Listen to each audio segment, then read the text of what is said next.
నమస్తే, welcome to great Andhra. మనతో పాటు ఉన్నారు సీనియర్ పొలిటికల్ అనలిస్ట్ జిఆర్ మహర్షి గారు. నమస్తే సార్. నమస్తే తమ్ముడు గారు. సార్, ఒక 2 వారాల క్రితము వైసీపీ ఆధ్వర్యంలో కలెక్టరేట్ల ఎదుట రైతు ధర్నాలు జరిగాయి. ఇప్పుడు 27వ తారీఖునేమో మళ్ళీ విద్యుత్ బిల్లుల పెంపు మీద జరుగుతోంది. మళ్ళీ 3వ తారీఖున వరుసగా జరుగుతూనే ఉన్నాయి. 3వ తారీఖున ఫీజు రియంబర్స్మెంట్ మీద. ఇలాగా కార్యకర్తలు ఆల్రెడీ ఇప్పటి వరకు వాళ్ళకి ఏ లాభము చేకూరలేదు అని ఒక రకమైన వాళ్ళ నిరసనలతోనో లేకపోతే డిసప్పాయింట్మెంట్స్తో ఉన్నారు. ఇప్పుడు మళ్ళీ ఇవన్నీ కూడా కొంచెం ఖర్చుతో కూడుకున్న పనే. పైగా లాస్ట్ టైం కూడా జగన్మోహన్ రెడ్డి గారు స్వయంగా ఎక్కడ పాల్గొనలేదనేది కూడా ఒక విమర్శ ఉండిపోయింది. మరి ఈ ధర్నాలు ఇలా ముందు అలా చేసుకుంటూ వెళ్ళడం వల్ల ఉపయోగం ఏంటి, ఎవరికి ఉంటుంది? నిజానికి ఇప్పుడేం పెద్ద ఉపయోగం లేదు. కాకపోతే ఒక ప్రతిపక్ష పార్టీగా తన ఉనికిని చాటుకోవడానికి ఇంకా ఏం చేయాలా?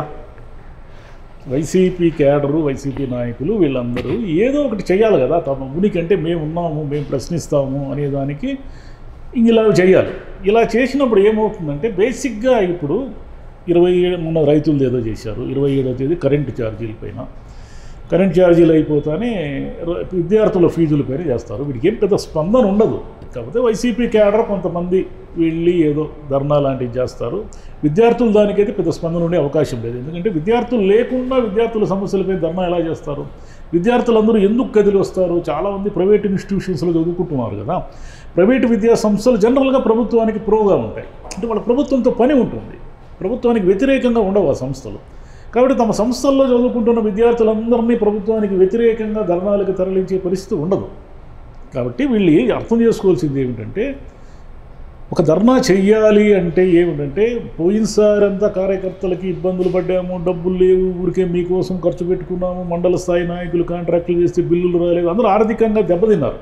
సరే, సంపాదించుకునే వాళ్ళు సంపాదించుకున్నారు, ఎమ్మెల్యే స్థాయి వాళ్ళు సంపాదించుకున్నారు అనే ఆరోపణలు బలంగా ఉన్నప్పటికీ కింద వాళ్ళకి ఏమీ జరగలే. కానీ ఒక నియోజకవర్గంలో ధర్నా చెయ్యాలి, ఒక మండల స్థాయిలో ధర్నా చెయ్యాలి అంటే ఆయా లోకల్గా ఉన్న నాయకులు, కార్యకర్తల్ని సమీకరిస్తే తప్ప సాధ్యం కాదు. ఈ రోజుల్లో సమీకరించడం అనేది చాలా కష్టం. వాలంటరీగా వచ్చేది తక్కువ, సమీకరించడం ఎక్కువ. అది అందరికీ తెలిసిన విషయమే.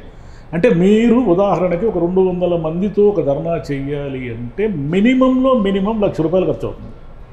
నేను మినిమం చెప్తున్నా. ఊరికే నాన్కే వాస్తే ఖర్చు పెట్టినా వాళ్ళని తరలించడానికి కానీ, వెహికల్స్ కానీ, వాళ్ళకి భోజనాలు కానీ, ఇతరత్రా కానీ, లేదా డబ్బులు ఇవ్వాల్సి వచ్చినా కానీ, వీళ్ళు చాలా విషయాలకి ₹1,00,000 ఎవరు ఖర్చు పెట్టుకుంటారు? ఇప్పుడు 4.5 ఏళ్ళు ఉన్నాయి ఎన్నికలు. ఇప్పటి నుంచి నువ్వు ధర్నాలు, ఆందోళనలని పిలుపులు ఇస్తే బాగానే ఉంది. అమరావతిలో కూర్చొని మీరు పిలుపులు ఇస్తారు. ఇక్కడ కింద చేసేవాళ్ళ పరిస్థితి ఏమి? కింద చేసేవాళ్ళు ప్రభుత్వానికి 4.5 ఏళ్ళు ఇంకా టైం ఉంటే ప్రభుత్వానికి వ్యతిరేకంగా ఇప్పుడే రోడ్లు ఎక్కి ధర్నాలు చేసి ఇంకేదైనా తేడా వస్తే పోలీసులు అరెస్ట్ చేస్తారు. అరెస్ట్ చేసిన తర్వాత బెయిల్లు, లాయర్ ఫీజులు, ఇవన్నీ ఎక్కడ నుంచి తెచ్చే డబ్బులు?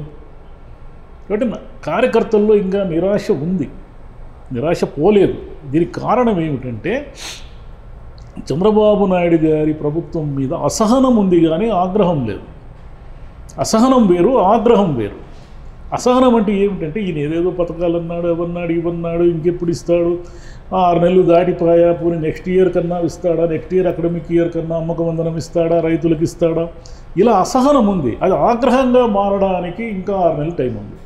మినిమం 1 ఇయర్ అయితే ఏ ప్రభుత్వమైనా దాని పనితీరు పైన మెరుగ్గా ఉందా లేదా వరస్ట్గా ఉందా అని తేల్చడానికి 1 సంవత్సరం టైం కావాలి ఎవరికైనా. ప్రజలు కూడా మొన్ననే కదా ఓట్లేసి తెలుగుదేశాన్ని తెచ్చుకున్న వెంటనే చంద్రబాబు నాయుడు అది చేయలే, ఇది చేయలే, అది చేయలే, ఇది చేయలే అని అనడానికి వాళ్ళు కూడా పెద్ద ఓపిక లేదు.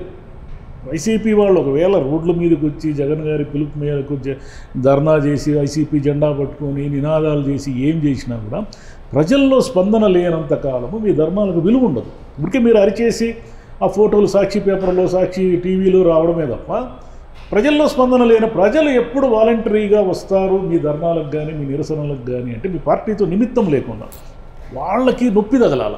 వాళ్ళకు నొప్పి తగిలితే వస్తారు. కరెంటు బిల్లులు పెంచారు, కరెంటు బిల్లులు పెంచడానికి అలవాటు పడిపోయినారు జనం. ఆ సర్దుడు ఛార్జీల కింద అందరూ చేసిన పనే కదా అది. సర్దుడు ఛార్జీల కింద దొంగ దెబ్బ కొడతారు మనకు. అంటే ఈ నెల మనకి 800 వస్తే నెక్స్ట్ మంత్ ₹1,000 వస్తుంది, ఆ నెల 1,200 వస్తుంది. ఇలా ఈ సర్దుడు ఛార్జీల కింద దొంగ దెబ్బలు కొట్టడం ఒకటి మొదలైంది. రెండవది ఏమిటంటే ఇప్పుడున్న పరిస్థితుల్లో ఈ ధర్నాలు నిరసనలు అంటే వీళ్ళు అంటారు చంద్రబాబు నాయుడు గారు గతంలో విద్యుత్ ఛార్జీలు పెంచితే జరిగిన ధర్నాలు వాళ్ళని కాల్చి చంపారు కదా, ఆ రోజులు వేరు. అది ఎప్పటి మాట? 90స్లో మాట. 90స్లో ఇంకా ఉద్యమాలు ధర్నాలు తీవ్రంగా ఒక స్పందన ఉన్నటువంటి కాలం. ఇప్పుడు స్పీడ్ యుగం, ఇదంతా సోషల్ మీడియా యుగం. ఎవ్వరూ పనులన్నీ మానుకొని రెండబ్బా రోడ్ల మీద కంటే వచ్చే పరిస్థితి లేదు. పైగా కోపం లేనప్పుడు ఎట్లా వస్తారు రోడ్ల మీదకి? కాబట్టి వీళ్ళు ఇంకా ఏమిటంటే, సరే వీళ్ళకి వేరే దారి లేదు. వీళ్ళకి వేరే దారి ఎందుకు లేదంటే, మరి ప్రతిపక్షం ఏం చేయాలి? గోల్డ్ గిలుకుంటూ కూర్చోలేదు కదా. ప్రభుత్వానికి సంబంధించి అసెంబ్లీకి పోరు, జగన్ గారు అసెంబ్లీకి పోరు, మరి ఆయన ఎమ్మెల్యేలను కూడా పోనీరు. మరి ఎక్కడ ప్రశ్నించాలి వీళ్ళు? అసెంబ్లీ వేదికను వదిలేశారు వీళ్ళు. ప్రశ్నించడానికి ఏముంది? బయట రోడ్డు మీద ప్రశ్నించాలా, లేదా ప్రెస్ మీట్లలో ప్రశ్నించాలా, లేదా మీడియా టీవీ సమావేశాల్లో ప్రశ్నించాలి, అంతే కదా. కాబట్టి వీళ్ళ వైపు నుంచి కరెక్టే, కానీ టూ ఎర్లీ. వీళ్ళకు 1 year వరకు అంత ఈజీగా స్పందన అయితే రాదు. కానీ ప్రతిపక్షంగా వీళ్ళు చేయాల్సిన పని చేస్తూనే ఉండాలి. అంటే మనకు స్పందన లేదు కాబట్టి మన పనులు చేయలేమంటే వీళ్ళు చేయాల్సిందే. ప్రభుత్వం ఎప్పుడు ప్రజలపైన భారం మోపినా సరే వీళ్ళు ప్రశ్నించాల్సిందే, వీళ్ళకి వేరే దారి లేదు. కానీ దీనికి టైం పడుతుంది, ప్రజల్లో స్పందన రావడానికి టైం పడుతుంది. ఓకే, మరి నా జగన్మోహన్ రెడ్డి గారు స్వయంగా ఎక్కడ కనీసం ఒక చోట అయినా ఆయన పాల్గొని ఉండాల్సిందని విమర్శలు కదా. ఆయన పాల్గొంటే వస్తుంది, స్పందన వస్తుంది. ఆయన పెద్ద రాడు.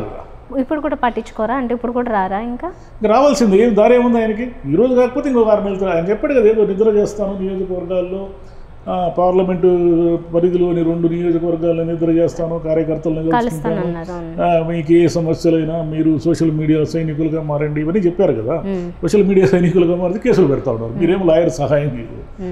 మరి మేము మిమ్మల్ని నమ్ముకొని దిగేది, మిమ్మల్ని నమ్ముకొని ఇప్పటి నుంచి ఇంకా 4.5 ఏళ్ళు ధర్నాలు నిరసనలు లక్షలు ఖర్చు పెట్టుకుంటే ఆ తర్వాత మీరు ఎవరు దారిని పోయి దానికి టికెట్ ఇస్తారు.